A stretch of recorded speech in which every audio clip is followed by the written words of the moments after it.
When this little girl, who could speak dialects and call out every family member's name, finally returned home, what awaited her was not a warm embrace, but a one-way ticket to an orphanage.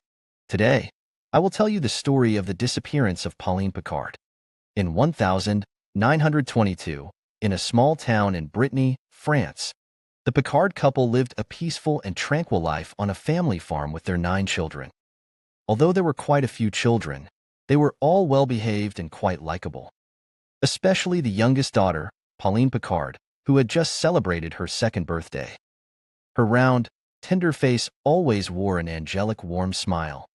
She was not only the apple of the Picard family's eye, but also deeply loved by all the residents of the town. On April 6, 1922, on an ordinary afternoon, little Pauline went out to play on the farm as usual and did not come home by evening. Her mother, who was cooking at home, thought the child was just playing. Besides, the town had a small population and was quite honest. The police were almost unemployed. She didn't think of worse scenarios. However, when dinner time arrived, old Picard came home with farming tools, walked around and asked, "Where is Pauline?" He asked several other children, but they all said they hadn't seen her. The family then realized that Pauline was missing. As dusk approached and there might be wild animals in the fields, they quickly went out to search. They called all the nearby neighbors. Dozens of people with torches searched every corner of the village. They even searched the river but found nothing. A sense of foreboding loomed over the family. The Picard couple stayed awake all night, and the next day quickly contacted the police and newspapers to issue a missing person alert. More and more people soon participated in the search efforts for little Pauline. Days turned into weeks, and as time passed, hope dwindled. If this continued, a 2.5-year-old girl would have little chance of surviving in the wilderness. Hundreds of people searched for half a month without results. If little Pauline really met with an accident, even if eaten by wolves, they should have found some remains by now, but the current situation only indicates that she may still be alive. Could it be that she was abducted by someone? It must be that way. The first thought that came to the Picard couple was of the laborer, who often played with little Pauline and claimed he would take her home. The laborer had been sentenced to 5 years in prison for rape when he was young. Now in his 60s, he still lazed about. Everyone had a bad impression of him. This kind of person was definitely the prime suspect. However, after a series of police investigations, it turned out that the laborer was not in town that afternoon when Pauline went missing. He was out drinking and had no time to commit the crime, and was ultimately cleared of suspicion. As for the eyewitness accounts from other villagers, some said it was foreign spies, some said it was gypsies. But after investigation, most turned out to be worthless. The investigation was at a standstill for a time. So where did Pauline go? How could she just vanish without a trace? The news of the mysterious disappearance of the 2-year-old girl quickly caused a huge sensation throughout France through newspaper promotion. It continued until May 6, 1922, a month after Pauline's disappearance, when there was a new development. The Picard couple suddenly received a telegram from the police in Cherbourg, France. A citizen reported seeing a strangely behaving middle-aged woman walking a girl on a street in Cherbourg. The girl closely resembled Pauline in the missing person alert. The middle-aged woman initially intended to abandon the girl, but kind citizens brought her to her mother. The woman nervously fled the scene. This baffled the surrounding crowd. When they picked up the girl and examined her closely, they realized she might be Pauline, who mysteriously disappeared a month ago in Brittany. The woman they just saw probably was a human trafficker. But why did she run away? Perhaps it had something to do with the missing person posters plastered all over the town. In any case, the child was finally found. The Cherbourg police immediately notified the Picard couple to come and claim her. Everyone sighed in relief simultaneously. Days later, the Picard couple rushed 400 kilometers to the hospital in Cherbourg. At the moment they saw the child, both were taken aback. The Picard couple exchanged a glance and questioned the police. "She is darker and thinner than my Pauline, but strangely, she seems to have shrunk." The police and medical staff in the hospital had, of course, never seen Pauline before she went missing. They thought this elderly couple was perhaps mentally stimulated and started to become suspicious. since this child looked 90% similar to the photos in the missing person alert. She must definitely be Pauline. 100 years ago, there was no DNA verification. Although they were still somewhat unsure, the Picard couple ultimately managed to convince themselves. They took the dark and thin version of Pauline and took a train back to their rural home. It should be emphasized that the dialect spoken in Brittany is very different from standard French. When the Picard couple communicated with the girl in dialect, she always looked bewildered, as if she didn't understand anything. The doctor believed this might be due to excessive shock causing a stress reaction. He suggested that a period of rest at home would help her recover. Although there were still many doubts regarding the girl's true identity, every time someone took her back to the farm where she initially went missing, the girl would become extremely anxious and cry uncontrollably. This behavior was consistent with a victim returning to the crime scene. Moreover, the townsfolk and the other 8 Picard children firmly believed that this was indeed the Pauline who had been missing for a month. Life returned to its usual tranquility. In the following days, the Picard home was bustling with visitors. Villagers from nearby came to visit Pauline. Only one man from the village, named Yves Martin, behaved very strangely. He lingered around the Picard home several times, continuously peeking inside but dared not step in. When someone asked what he was looking at, he didn't respond. Then he nervously retorted, "Is Pauline Picard really found? Are you sure it's her?" After receiving a confirmation, Yves Martin let out a desperate wail. "Oh God, forgive me, I am guilty." He then ran away frantically, leaving everyone perplexed. That night, the Picard couple lay in bed, feeling increasingly suspicious. Yves Martin was usually not this enthusiastic. Why was he so unusual today?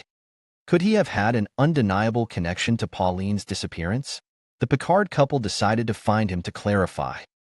However, before the Picard couple could set out, the next morning, Yves Martin was sent to a mental institution for insanity. This lead was thus cut off, with no further developments. The main event was about to unfold, and the next plot development would refresh your understanding. On May 25, 1922, half a month after Pauline's return, a young man was cycling in the countryside when he discovered a girl's corpse 800 meters from the Picard home. It was just a torso, with no head or limbs. More eerily, the clothes that Pauline wore before her disappearance were neatly placed beside the body. The police immediately launched an investigation and, through forensic identification, determined that the victim was no more than 3 years old. The internal organs had not decayed, indicating a recent death. Not far from the corpse, a male adult head was also found, mutilated beyond recognition by wild animals, making identification impossible. It was unknown whether there was a connection between the two.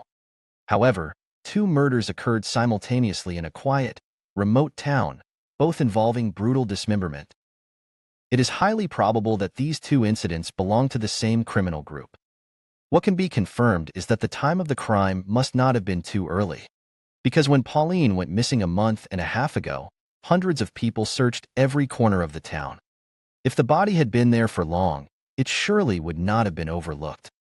Moreover, the dumping site was so close to the Picard home, indicating that the murderer wanted the body to be discovered quickly.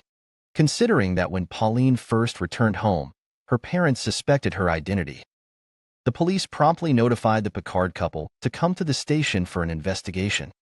The police asked them, "Is this your daughter's clothing?" Old Picard replied, "Yes, this is what my daughter was wearing before she went missing. But whether that body is my daughter, I dare not confirm. Because we have another girl at home who looks just like my daughter."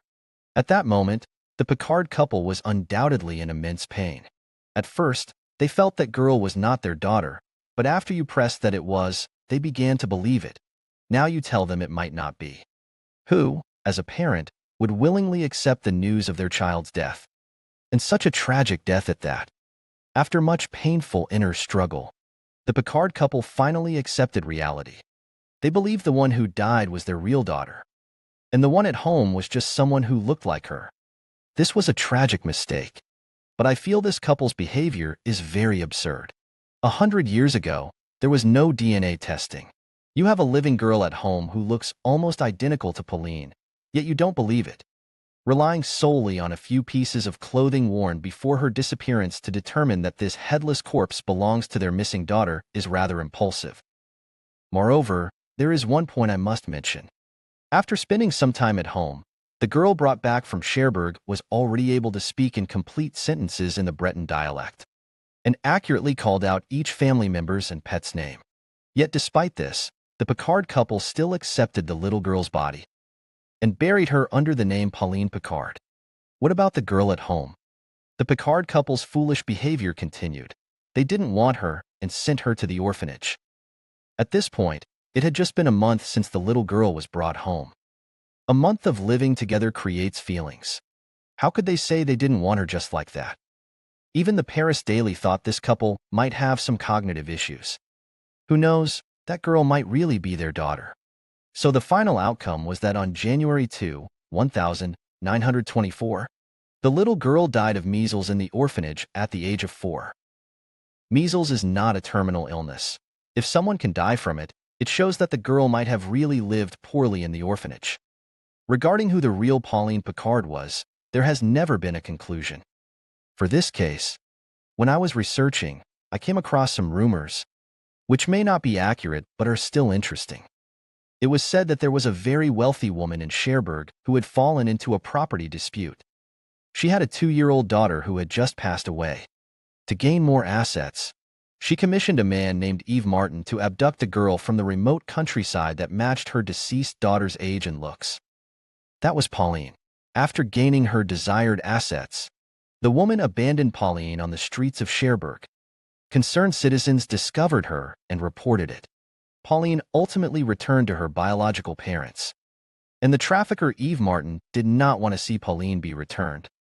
Fearing being identified, he pretended to be insane. In the end, he luckily escaped legal judgment. And the wealthy woman in Cherbourg, also fearing that Pauline would disclose unfavorable information about her once she regained her language skills, thus exhumed her deceased daughter. She decapitated her and dismembered her and dumped her near the Picard home. To facilitate identification, the clothes Pauline wore when she was abducted were neatly arranged next to the corpse. The purpose was to confuse people. Of course, this theory is taken with a grain of salt. There are many issues that it cannot explain. For instance, a male adult head was also found at the scene. What happened to him? Also, the little girl's body was found still relatively uncorrupted. So this certainly could not be the daughter of the rich woman who had already passed away. If you have any daring speculations, feel free to share them in the comments section. Thank you for watching. If you enjoyed this video, please don't forget to subscribe to my channel. Thanks again.